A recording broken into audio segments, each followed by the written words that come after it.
Artist on call. Artist on call. What is going on, Nyasia? Nyasia, hello. How are you? I'm great. How are you?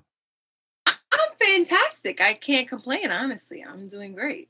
Now, what sparked the name, like the stage name Nyasia Chane'l? I like the brand Chane'l. But honestly, like I was sitting there with my mother and I'm just like, dang, what is my stage name gonna be? I wanted to be Star at first because I was like, okay, we were just like going through names. We had like a list of different names. And I really wanted a name that no one had. And I knew that Star, like a lot of things consist of stars. I was like, oh man, I don't know. And then my mom was like, well, you should just use your name. I'm like, okay, Nyasia. And I was like, but I like Chane'l. And I eventually started on my YouTube channel. I was like, all right, I'm just calling myself Nyasia Chane'l. And then, a lot of people were like, okay, I like that name. And I was like, all right, I'm gonna rock with it. So that's what I just came up with Nyasia Chane'l. It's got a ring to it. It's got a ring to it. Like a little something. I had some crazy names. I forgot what they were, but it's crazy now that I sit back and think about it. Like, yeah. Well, another plus side to it, I'm sure you've connected this before because it's been your name for some time, I'm assuming, is you have NY in the name and you are from New York. So as an artist, at least you can be identified with that market. Yeah, definitely. It's crazy you say that because you're literally the first person to say it like that. But oh, wow. Yeah. For real. So that's funny. So yeah, because with other names like Mazement, you're gonna be like, where the hell's this guy from? You're never gonna know. It's a mystery. It's a mystery. It is a mystery. But like you, I'm local. I'm right on the New York border in Connecticut, and I was actually out. You're from Fallsburg, correct? Okay, yes, so now I want to get into the music scene in Fallsburg a little bit with you, but just so you know, I was out in Woodstock yesterday, and okay, it was you're a little further west. I didn't make it that far, but I thought that was kind of cool when I saw Fallsburg. I'm like, damn, I was almost there. You're almost there. Yeah. A little more true. But I would say the music scene in Fallsburg, I mean, Gavin DeGraw, he's from here. He graduated the same high school I went to. But besides that, I'm not really too sure about the music side. I would say, we have a lot of acting programs. Like we have the Riverly where you can go there and they open it to the public, people to go and be able to act and stuff. And, in high school, there is, they have, the drama club and stuff like that and stuff within the school. But besides that, I know there's some things in Hurleyville, reaching out that way, but it's just to be in Fallsburg. I don't really think there's a lot of music going on. I don't think. Well, what's your distance to like New York City from there? What is that, like 2 hours, 3 hours? Like, it depends on where I'm going. So if we're like from the Bronx, it's like an hour and 35 minutes, oh, wow. maybe. Okay. Yeah. That's not bad at all. So being from an area that the music scene is, here and there, what would spark the R&B genre to be the interest to target for you? So really, I've always been brought up around music. So I would say it's always been there, especially, both of my parents, they love music. So it's like, I've always just heard all different kinds of music. And, me, I've never thought I was actually going to be a singer. I honestly thought I was going to be an actress. And yeah, the R&B, it just kind of came into my life. You know what I'm saying? But now that I'm here, it doesn't really feel like, I don't know. Me, I try not to stick to one genre because I like to do so many things because I have so many different ideas. So I'm just like, yeah, I want to do reggae. I want to do dancehall. I want to do pop. I want to do R&B, So I try to be able to do it. But, of course, it is kind of the center of who I am. So, yeah. And I like to touch on the bluesy jazz side too. So the actress side, I mean, that's a never ending thing. You can always go back to that. That's the plus side to that. Always. Literally. That's how I was like, I really thought that that's where I was going to be, like, straight on. And my parents, they're very supportive. You know what I'm saying? I told them, I was like, look, I want to go to school for acting. And, I've gotten awards for being in acting and stuff like that. and I've took some classes and stuff. So I really wanted to do that. But, the music thing happened and it just, it didn't take me off course. I'm still going to do it. But, right now it's just a singing portion. But through these times, through the pandemic and everything, how do you stay motivated to keep pushing through, with these songs? Have you been able to write like effortlessly or has it been tough? honestly, I'm not gonna lie. I went through a writer's block mainly because at first I'm so used to, when it first happened, I was like, okay, hopefully this will only last a month, because I was always having shows literally every week. It was a show, interview, we were always booked. So having that happen, it was just kind of a shock because I'm like, oh my God, I'm an entertainer, really. Because I like to, interact with people when I perform. I like to, interact. So with that happening, it was like, oh my gosh, so what do I do now? So I had a presence on social media, but it was more so kind of both. It was more so like social media and in person. But I feel like I was a little bit more in person. But other than that, I just had to learn how to not stand still. You know what I'm saying? Not let the quarantine, affect what I have going on. So I had to reapply myself on social media and try to like get on what's popular and what's going on and stuff like that. And unfortunately, with the deaths of everything that was happening during the time, it really I had to take a break from social media. I was like, wait, hold on, because it was a lot for me. Although I didn't know them personally, still it's a human life. So for me, it was just like, wow, I have to take a break and see how I can contribute to the music in some way that I can. So that's when, me and my team were like, okay, we have to come up with a concept that could express the frustration that we're feeling. So that's when I came up with Can't Stop Us during the time. And the Can't Stop Us, it illustrates us, uniting as one, of course, but also illustrating, the deaths and stuff that are happening in the world today.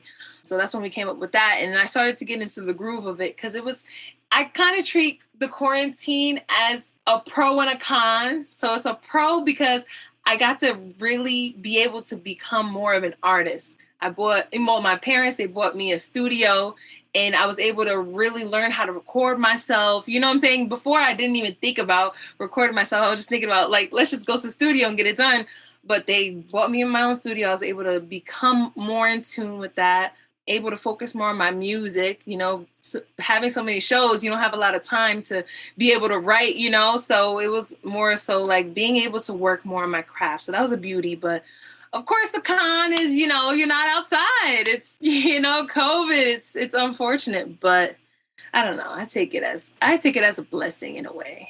Well, we're lucky we're starting to get back into the warm weather now over here on like the New England area and the East Coast. But the one thing you're lucky for that I can somewhat relate to being in hip hop and like the EDM genre is your genre that you're categorized in could totally be utilized in like a downtime, especially because of like the current trend going on is like that really vibey, that really kind of gloomy vibe. I mean, I always reference Billie Eilish, but that's the easiest target to Literally, bring yeah. up, so luckily like your genre, like R&B, like that type of singer songwriter, like you could totally capitalize off of that and hopefully gain some motivation off, unfortunately off of a tough time. But the Mhm. Can't stop us. can't stop us. Yeah, like that song, we're not going to play that song in this podcast, but I just want to let everybody know I checked it out and it's got a summer vibe. The production on it, you got to check it out if you're trying to get in the mood for like what's coming, warm weather, or if you're sitting in LA or Hawaii or something already, you got to check this out. It's called Can't Stop Us. It's by Nyasia Chane'l, and it's also available on all major digital streaming platforms. But songs like that, it's so motivating. Like when I listened to it, I was like, wow, you feel the power behind it. And it's like you're totally, utilizing what's going on. You're totally, what do you say, like expressing yourself in the best way you can. And like that's totally credible, especially for artists, that can't, like you say you had writer's block, but you were able to come up with something like that, and other artists right now have writer's block and can't come up with it. So hopefully, you're an inspiration to them because of that. But I just wanted to point that out there because your genre, in a way, I'm like jealous because I'm like, damn, I can't write like I guess I could write motivating hip hop and like artists Mhm. in my label can do it, but it's just you can only do so much of that. R&B like is built on that kind of vibe, Yeah, about love, about motivation, about, getting stronger, yeah, so yeah, so definitely. what do you feel about, like, I mean, obviously it's a dumb question now. What do you feel about capitalizing on COVID? No, I'm just kidding. But like, what do you how do you feel about that? Like, do you feel like I'm hitting that right on the head? Like that's been like kind of fuel for you, or Literally, yeah. That's really been it for me. Like, I mean, the so now I'm not gonna hold you. Some people, the writer's block can last a long time, but me, it's like I'll have writer's block for, I would say I had the writer's block at least for like a month. I did. I had the writer's block. I was like, damn, I can't think of anything because I have all these emotions, but I'm like, I don't know how to express it. And me, I'm kind of like a perfectionist in a way. I don't want to put anything out that doesn't feel real. I wanted to put it out and you can actually feel what I'm talking about, because that's really what I want to deliver as an artist. I want you to feel it, and not as, not as a like, okay, she's saying something, but she's not saying something. So really, I just had to take my time with it. I want to shout out Jason Butler, Jay Ditta, that's my manager, and he's the one who really, helped me get into the groove of it. Another guy as well, his name is Everton Kev Music.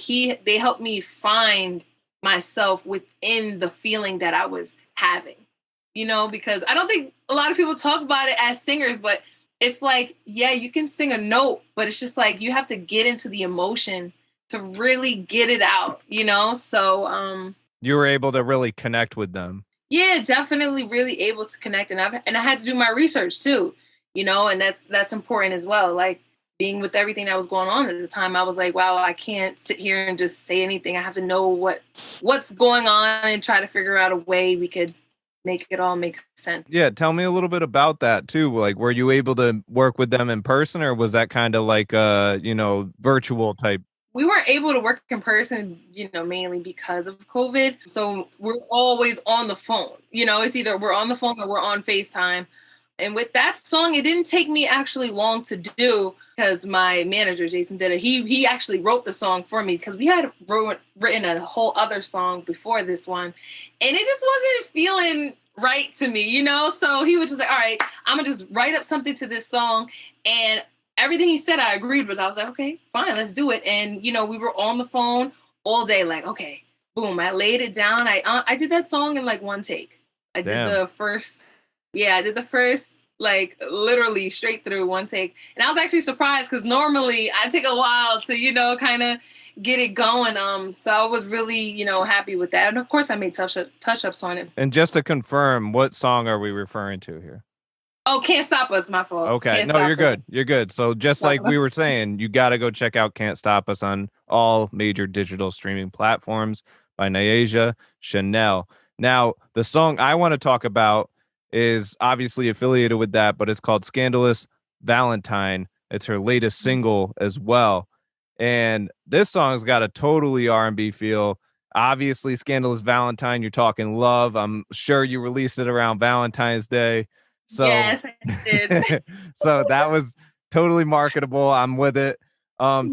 Tell me a little bit about that one. So Scandalous Valentine is pretty much self-explanatory, very scandalous. I'm just kind of giving a different narrative of how people go through love. Sometimes I feel like people are not always with the right person, and you kind of settle. Not always saying that's true, but sometimes you settle for a person and you really want to be with someone else. So this is kind of what it's highlighting, just a little bit of the struggles within relationships, and, just exploring that idea. It was a different perspective. I released it around Valentine's Day, like 2 days before Valentine's Day.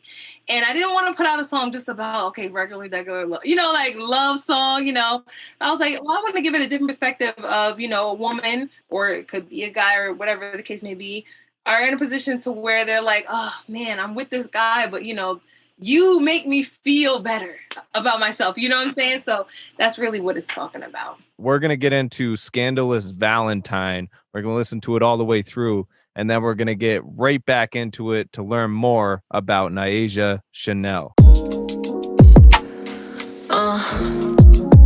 Yeah. Yeah. My You the only one I risk it all with. Got me feeling so brand new. He don't get me like you get me. Guess I'm too much to handle. I'm going all in for your love. Without it, I'd be in shambles. I swear my love life is scandal. Cause you take my body high. I'd risk it all tonight. Got me on this roller coaster with you, I'm a man, oh my. Cause baby, you know what to do, and you know everything I like. I know you tired of the back and forth. We only got a few minutes before he's walking through the front door. You a thug, so I know you bout that action type of feeling. Got me one more. I want you all in, dive deep into my love galore. Fuck that nigga, babe, I'm all yours. Cause you take my body high. I'd risk it all tonight. Got me on this roller coaster with you, I'm a man, oh my. Cause baby, you know what to do, and you know everything I like.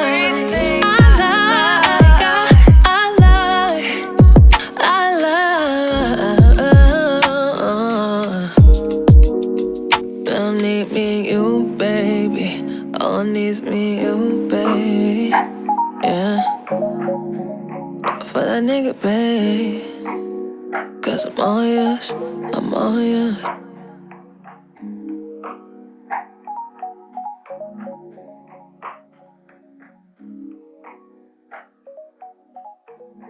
That was Scandalous Valentine by Nyasia. Chane'l, you spell her name Nyasia.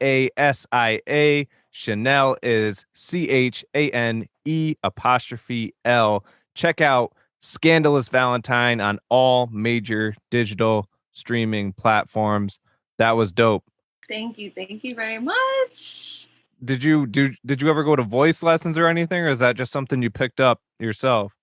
Oh yeah, I had I've always, been in chorus in high school. So I had that kind of start out after I knew that I wanted to take singing seriously.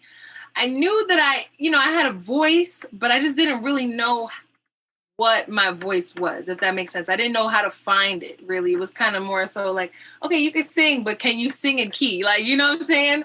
I actually had about 3 vocal coaches so far. Now I'm meeting new ones. So I've always been, just trying to learn different ways onto being able to express my voice in different ways on different type of records as well. I'd condone it. I totally encourage it because you have talent. You can hear it on that song as well as your other ones. Now, was there always the passion for R&B, or did you have passion for other genres that you just haven't tapped into yet? I think it started off. It really honestly started off with my favorite artist. Her name is Etta James. It started off with hearing how her sound was. And she always had that sultry kind of sound. And I always told myself that I want to contribute that into what I've got going on. Because I have a sultry kind of voice as it is.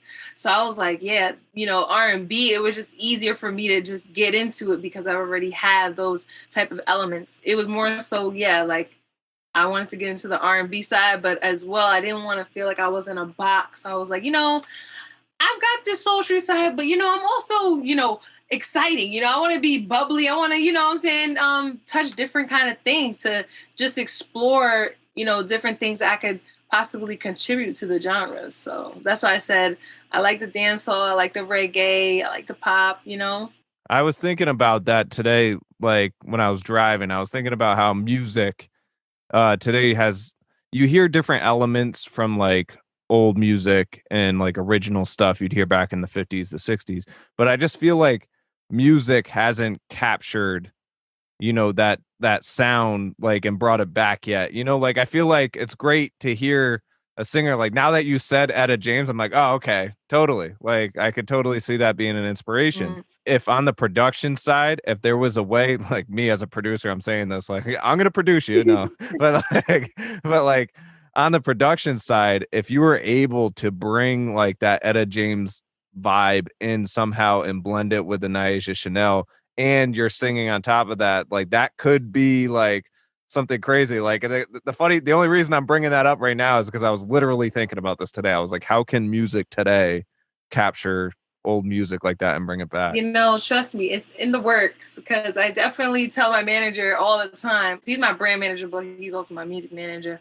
And I'm like, listen, I have an old soul.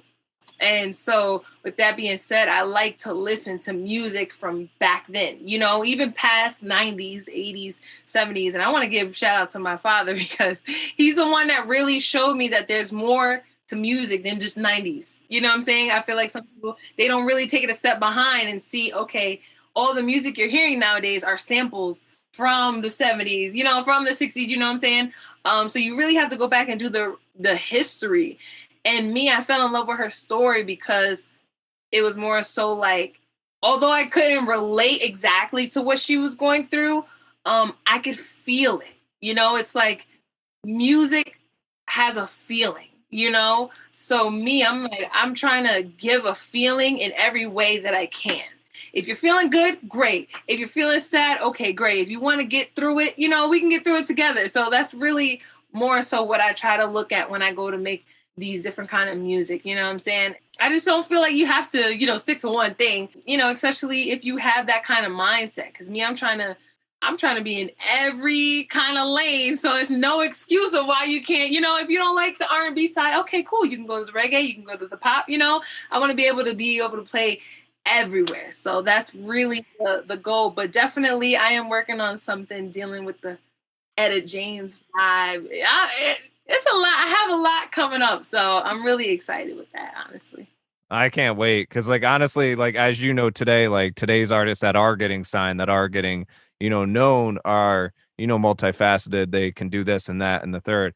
So that is, you know, totally on the right track, and I totally, you know, support that.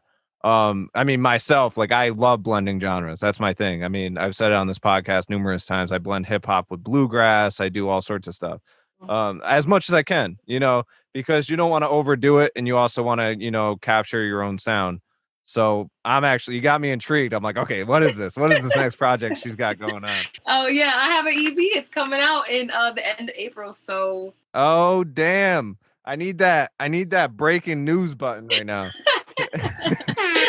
Definitely, that's crazy. Definitely, this is gonna be my first original music EP. I did a cover EP because for the first time when I was starting out, I noticed I was doing really good with covers, and you know the fans that were coming along with my journey, they're like, you know, I like the covers that you're doing. So I was like, okay, fine, I'll put a little idol EP together, a little cover EP. So I started off with that, but yeah, this project, I'm really excited about it. Mainly because I'm excited to get new music out there. You know, the music I have out right now is cool, but it's always exciting just to be able to work on something new and be able to share it, you know, with the world and just see everyone's reaction to it. Because I work really hard on this, and everybody who is a part of this project worked really hard. So I'm really excited about it. Well, and it's also a way to show growth too. Like I noticed, like from an artist perspective, I look at if you ask me about any one of my releases, I'd be like, yeah, it sucked. Don't listen to it. Yeah. You know, but like I promote the hell out of it. Like obviously I busted, you know, some time on it and stuff, but like I'm so much better now than I was then. Yeah. You know, they're like, oh, you released that song last week. I'm like, yeah, you'd be amazed on what I did in a week. Right. Literally, that's how it is. That's literally how it is. And I'm like, you know, I literally know what you're saying because I recorded a song last year. And now that I'm here, I'm like, oh, I'm not even at that. You know what I'm saying? Like, I have a different range now. So I'm just like, oh, do I go back and change it, you know, or something like that? But I definitely know what. It almost made me like want to rebrand recently. And then I was like talking to my team. I was like, yeah, should I just scrap the whole Mazement thing? And they're like, no. They're like, you've been building this. Like, if anything, you just, you know, give it a new feel, give it a new look. You know, you pretty much just adapt to a new style. But yeah, that's tough about being an artist. I mean, you mentioned earlier like perfectionism and stuff like that. But like one thing I've learned just as much as you probably learned is no song, no project is ever really done. Yeah. You know, we like the listeners to feel like they're done, but in our heart, in our mind, those songs still have a lot of work to do, and eventually we might come back to them, but it's still a work in progress. It's just great that listeners are like, yeah, we like it or whatever. Literally, that's how it is. This one song, I've been working on it for about 3 months now. I was like, no, it's not ready. We did 10 different mixes on it. And it was not right. It just was like, it's like tedious things. But me, I'm like, you got to stop it here. You got to, you know what I'm saying? It's like little things because me, I want to show people, like you said, growth. And I want to show them that I'm taking this serious. I'm giving you a new sound and a professional sound at that. You know what I'm saying? So that's how I'm like, it's crazy that you say that because literally I'm like, it's still not perfect, but it's okay to put it out right now, Yeah, but the problem with today's consumers, with today's market, is everybody's expecting stuff like that. Yeah. And it's like as artists, we can only do so much. So it's like, okay, just give me a second. Yeah. Like I'm working on something. Literally, that is very true. I noticed that in the conversations, it's like an artist doesn't drop something for 2 weeks, 2 or 3 weeks, and they're like, oh, what happened to them? They fell off. I'm like, golly, they just did this, they just dropped one song. Like they gotta let it rock a little bit, and then piece it out like that. And well, it's bad enough that we got to map out a year ahead, anyways, and they don't even see that. Literally, and the goals that we set out for ourselves. For me, I'm really, my goal is to get 50 songs by June, and I'm already like, I would say, 11 songs in. So I gotta crank it up a little bit. But yeah, literally, like.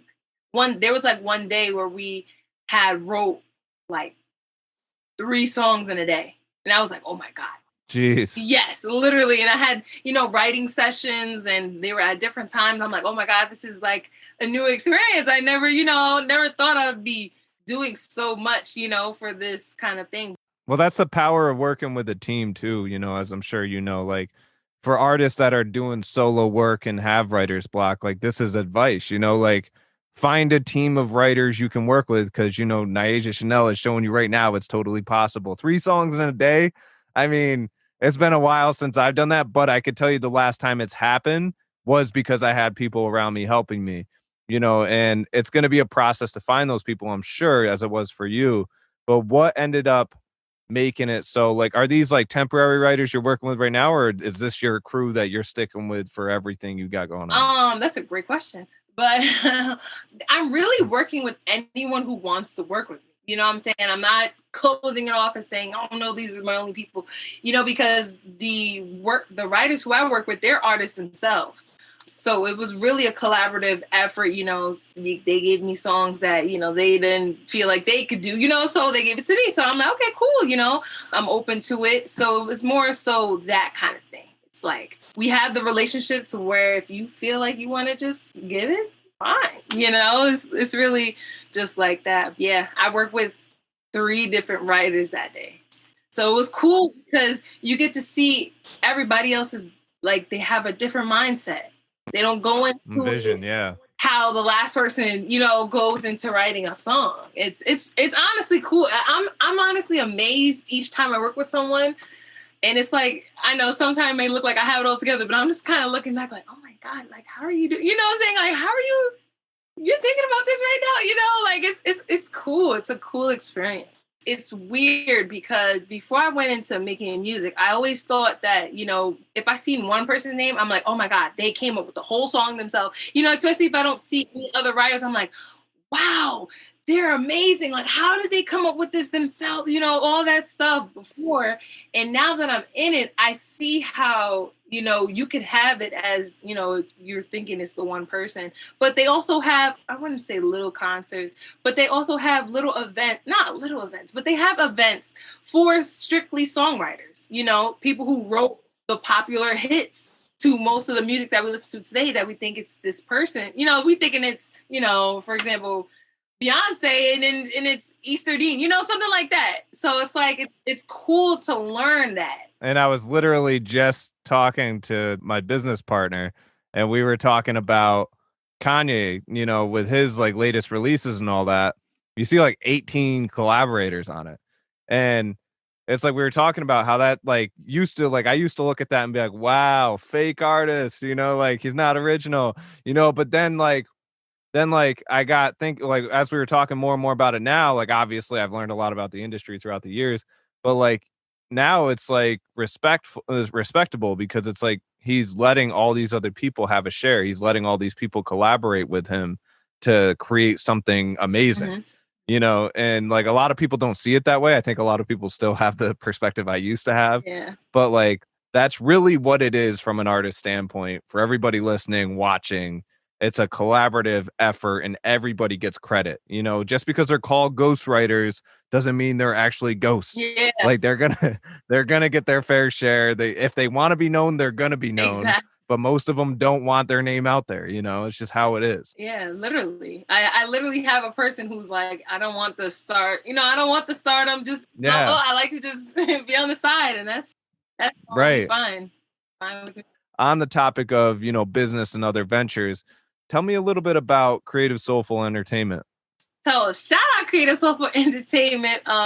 So that consists of my mother, who's the management, my brand manager, and my personal manager, Mike Boogie, Jay Zitta. And of course, the head of it all, Lucille Harris, as well as my father, Ronald Harris. So basically, it started off with just being my management. It was like, okay, let's get Nyasia out there and going. From the start of it, it was just my parents.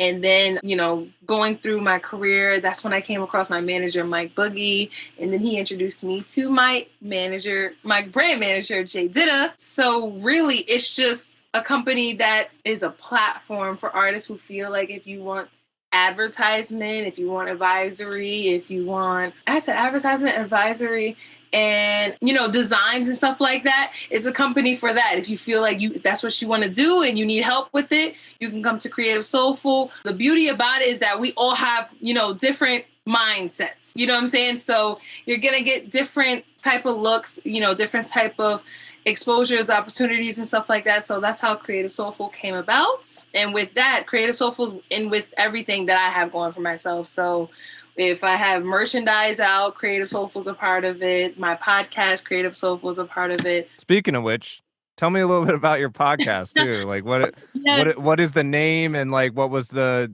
motivation behind that? Yes, so my podcast is called The Journey Podcast Show. We really base it on, at first I was going to start it off as just letting people know, keeping them updated with my journey as becoming an artist. And I started out on YouTube, just, illustrating everything that I was going through the week. During the week, I was, having shows. I would give updates and kind of stuff like that. But then my team was like, well, why don't we just have a podcast to where you can explain your story, but you can also hear other people's story. So weirdly, we like to interview artists. Yeah, exactly. So we like to interview artists and just find out what their journey is and how they got to be who they are, just like this platform. And then at the end of our podcast, we have a segment which is called the Boogie's Booth, which is it allows rappers or poets to come on in the booth and spit whatever they want to, and we'll feature it a part of the podcast. So that's an awesome idea. Yeah, I like that right? Because I'm like, I have to incorporate something with music. You know what I'm saying? It has to be something. Yeah. And I'm really into rap. I can't rap though. Like I can do a little whatever. I love it so much. I'm just like, what? Let's just have a cipher. Like, that would be fire, because I feel like there are a lot of rappers nowadays. So I feel like it applies to everything that we kind of have going on. So yeah, we got podcasts coming up really soon. It's just been trying to do have a career and push a podcast and be on every kind of platform. It is a lot, but it is a journey. That's why we called it The Journey, so everybody can understand everything that we got going on. Well, and I love how you have so many brands, established around you that makes sense towards your, personal brand, Nyasia Chane'l. Creative Soulful Entertainment, the feel of it, the sound of it, it totally matches your style, totally matches your vibe. So, like, I totally respect that. In the Journey podcast, like, I love that. Obviously there's a lot of similarities, and I love that. And I love how you created the trademark, segment for that end thing. I haven't heard of another podcast doing anything like that. So do something, it's cool. Thank you. Yeah. For real. And don't doubt yourself on the rap front, because all of these lils right now that are rapping, if they can do it, I think anybody can do it right now. Right? So yeah, exactly. Just put a lil in front of Nyasia when you're ready to start rapping, and you're good. Like, you're golden. Great. Listen, oh man, this is funny because my manager would love this interview right now, because he kind of gave me a name already, like, because on the EP I did do a little bit of rapping, but it's kind of like melodic rap. Oh, hell yeah. He gave me a little name for myself, so it's really cool. It's really cool that you said that. Well, and you've performed in like casinos and stuff. Like, tell me, like, so far doing all the performing you've done and the accomplishments you've gotten so far, like, what would you say is your biggest accomplishment up to today? Great question. My biggest one would be, shout out to DJ King James, that's my DJ, but he got me this gig where I performed for the Aretha Franklin Soul Train tribute, and HBO sponsored it. And I was nervous at first because I'm like, oh my God, Aretha Franklin. Like, it's just a big name to lead up to. So, that day, I would say that was the biggest crowd I performed for. It was like, I want to say 2,000 to 3,000 people. I did it. I had my backup singers, but it was really a experience because it was just a whole group of people who just enjoyed music, and especially Aretha Franklin music. And it was like this energy. It was kind of unexplainable. It was like so much love in there, and it was really a dope performance. It was right in Harlem too. I think, right at the Marley Park, something like that. But it was right in Harlem. It was really dope experience. So like, you've, like, obviously following up with that, like, you go into the city and work a lot, like, musically. Do you ever go to like Poughkeepsie area, like over there, to perform or record or anything? Oh, okay, I know the name. It's called Marcus Garvey Park. Sorry, gotta get. Oh yeah, okay, that's right. I don't want people saying, "Oh my gosh." But yeah, I perform in Poughkeepsie. I perform at the Mystic Cafe. I also perform with Tim McQueen, who's really popular out there. I work with his artists as well. Poughkeepsie used to be like my spot. Like, when I lived in Dutchess County for a little bit, and I had a studio on Academy Street there that I was rocking, still shout out to Daryl, I think his name was. Either way, crazy studio. You got to check it out if you're a hip hop artist. It's literally only for hip hop artists and R&B artists. So rock music. I did bring a rock musician in there one time, but he was just in the booth. He didn't play anything. Oh, snap. Yeah. So Poughkeepsie's definitely got a nice music scene. I'm not sure how it is lately, but I've done some performances there at like the Grand Hotel. The Chance is right there next to the studio. Oh, yeah, there's so many. Yeah. I was gonna say the Chance because that's like the most popular one. Yeah, I mean, I like the fact that, like, obviously Fallsburg is limited, but the cool thing is like looking at it now, like, as I'm bringing up these places, like, it is kind of cool how you're west of those places, but like they're all on the way to the city technically, every place. Yeah. Like, so it's like you could do a small tour, or you could just do this and that there and then make your way over to the city. Like, that's kind of a cool route to take. So obviously we're wrapping up the pandemic here and we're getting towards the end of it. It seems like everything's working out the way it should. Fingers crossed. But what's next on the plate besides the EP for Nyasia Chane'l in 2021? So much. There is so much that I want to contribute. And honestly, I can't put a nail on it because I want you guys to stay along with me on this journey to see everything new I have going on. I've ventured with so many different brands that I'm excited to see when it actually comes out. It's going to be, whoa, so just be on the lookout for me just doing random things, but they're great, random, spontaneous things. So that's definitely in the works. Of course, I would love to see myself at the Grammys, VMAs, BET Awards. I'm trying to be in all the places, of course, just giving more great content and more great music. I'm with it. And obviously, after meeting you, after talking with you, I'm a fan. Oh. And for everybody looking for Nyasia Chane'l online, you can find her at NyasiaChane'lmusic.com. Find her on Instagram at Nyasia_Chane'l_ on Facebook.com/Nyasia.Chane'l.3. TikTok, Nyasia Chane'l, Triller, Nyasia Chane'l. Thanks for coming on this podcast, and I can't wait to hear more from you soon. Everybody listening, don't forget to check out her EP coming out in April and the singles and all the other music located on major digital streaming platforms now. Thank you.